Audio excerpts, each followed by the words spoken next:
සූර්යයා නැතිනම් හිරු තමයි අපට ජීවය ලබා දෙන්නේ. ඉතින් මේ පාදවා තින්නේ හිරු මීන රාශියෙන් මේෂ රාශියට ගමන් කරමින් උදා වූ සුබම සුබ නව වසරටයි.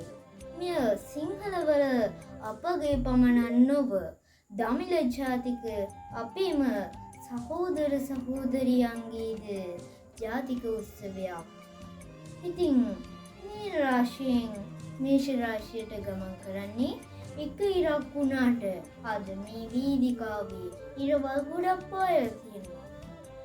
මේ සොදුරු මොහොතේ ඔබ අප සියලු දෙනාම පුනා බලා සිටින්නේ සිකිති අවුරුදු කුමරා තේරීමේ තරගයේ ප්‍රතිඵල කෙසේ වේදෝ යන්නයි.